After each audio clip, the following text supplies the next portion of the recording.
या बातमीपत्राचे प्रायोजक आहेत सम्राट वर्मा ग्रुपचे वर्मा लॉन्स, बंद नवे दर जुनेच. येवला तालुक्यातील एकमेव प्रीमियम लॉन्स व मंगल कार्यालय, जागतिक दर्जाच्या डेकोरेशनसह प्रशस्त पार्किंग, ट्रॅक्टरची सुविधा अत्यंत कमी दरात उपलब्ध. आजच भेट द्या.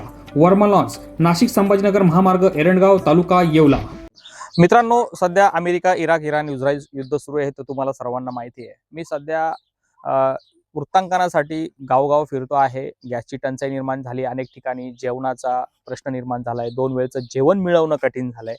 अशा परिस्थितीमध्ये निराधार वृद्धांना सांभाळणं, निराधार व्यक्तींना सांभाळणं हे किती जिकरीचं आहे हे मी तुम्हाला दाखवण्याचा प्रयत्न करणार आहे. नमस्कार, मी सुदर्शन खिल्लारे, पत्रकार आहे.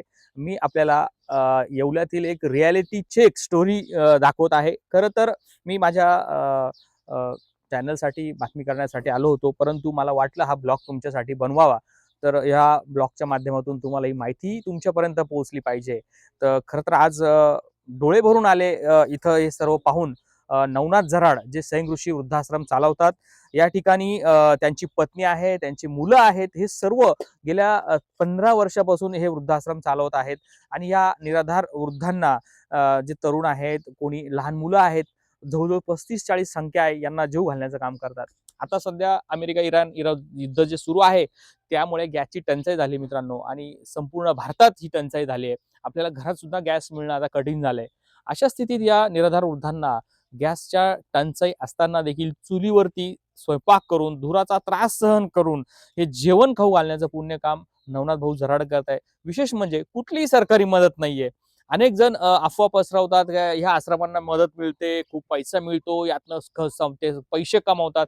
मात्र या ठिकाणी जेव्हा मी स्वतः रियालिटी चेक केली, मला असं कुठलंही वाटलं नाही. आणि खरंच नवनाथ भाऊ आणि त्यांच्या कुटुंबाचं, त्यांच्या संपूर्ण जे त्यांना सपोर्ट करणार त्यांचं किती कौतुक करावं तेवढं कमी असणार आहे.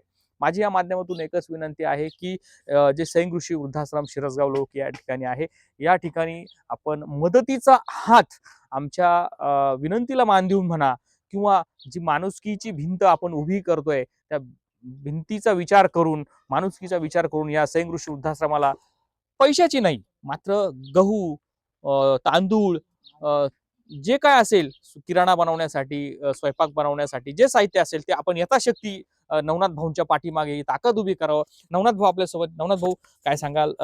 13 वर्षापासून तुम्ही सेवा करताय आणि आज गॅसची टंचाई झाली. कोरोनामध्ये तुम्ही सांगितलं की खूप प्रॉब्लेम झाले, तर काय नेमकी अडचण निर्माण झाल्या? नमस्कार, मी नवनाथ नारायण झराड, सैंग ऋषी अनाथ वृद्धाश्रम लौकी, येवला तालुक्यात मी आश्रम चालवतो. परंतु माझा एकच उद्देश आहे का जे अनाथ, निराधार, वयोवृद्ध, गरीब, गरजू, जे अन्न पाण्या वाचून तडफडताय, ज्यांना पैसा नकोय पण प्रेमाचे 2 शब्द अपेक्षित आहे, अशा निराधार लोकांसाठी मी एक सेवा करण्याचा वसा घेतला आहे आणि त्याप्रमाणे मी काम सुरू केलं आहे. माझी धर्मपत्नी पण मला भरभरून साथ देते आणि माझ्या खरं तर मुलं सुद्धा मला इथं वाढताना दिसताय. हो. तुम्ही पत्नीचं नाव घेतलं, लहान लहान तुमच्या दोन्ही मुली, मुलगा सुद्धा छोटा आहे तरी तो वाढायचं काम करतो. एक जेव्हा म्हणजे त्यांचा जन्म झाला तेव्हापासून, म्हणजे मोठे झाले ते तेव्हापासून हे काम करतात. हो. आणि हे सर्व करत असताना जसं का एक यशस्वी पुरुषामागं कुणीतरी एक स्त्री असते प्रत्येक, त्याचप्रमाणे मला जे हे घडवलं असेल तर माझ्या वडिलांच्या आईने, म्हणजे माझी आजी. जसं का दुर्योधन हे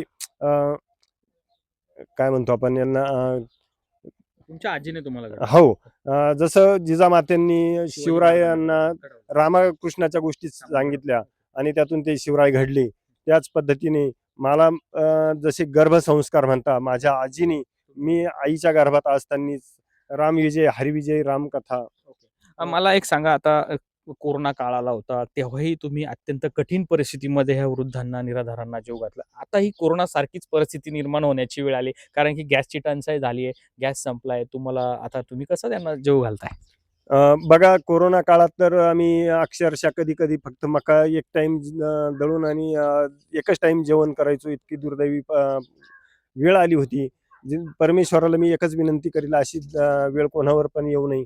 आणि आज पण आमच्यावर तोच प्रसंग ओढवला आहे का आज इराक, इराण आणि अमेरिकेच्या युद्धामुळे जी गॅस टंचाई झाली, त्या गॅस टंचाईमुळे आम्हाला आज स्वयंपाक करण्यासाठी जे लागणारी गॅस टाकी आहे ती मिळत नाही आहे आणि त्यामुळे पर्यायी व्यवस्था म्हणून आम्ही चुलीवर स्वयंपाक करतोय.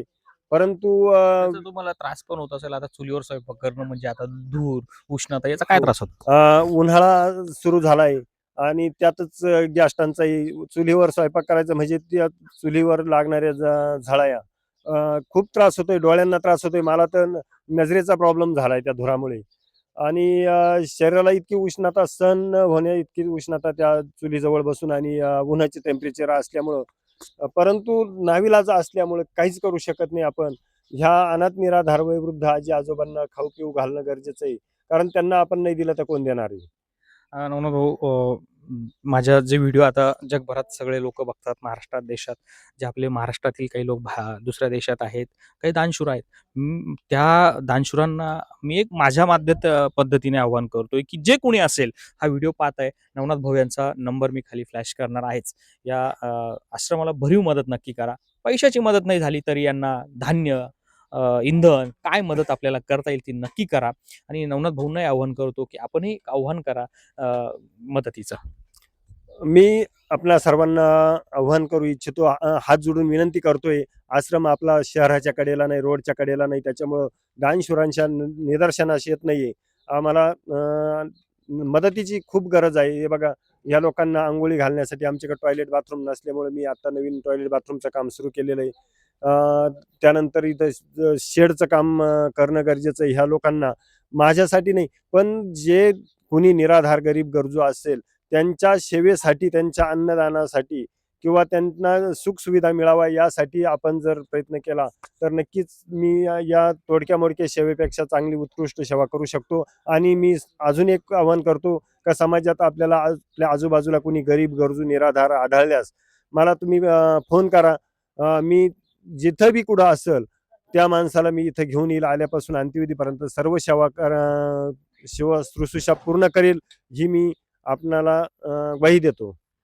खरं तर आजच्या युगामध्ये पाश्चात्य संस्कृतीचा खूप मोठा अनुकरण केलं जात आहे.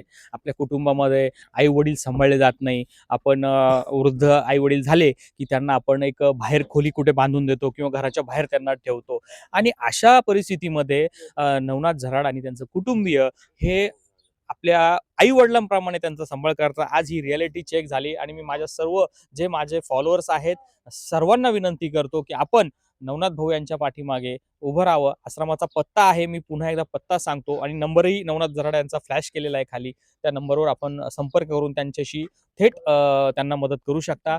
आश्रमाचा पत्ता आहे येवला लासलगाव रोडवरून आतमध्ये यायचंय. सैंग ऋषी वृद्धाश्रम, शिरसगाव लोकी या ठिकाणी आहे आणि पाट आहे, पाटाच्या कडेलाच हे त्यांचा आश्रम आहे. तर नक्कीच सर्व दानशूरांना ही कळकळीची विनंती आहे की आपण त्यांना भरीव मदत करावी. धन्यवाद. मोबाइल मोबाइल मोबाइल, अरे मोबाइल बोले तो SS मोबाइल. स्मार्टफोन ब्रँड असो कोणताही, खरेदी मात्र SS मोबाइल मध्येच.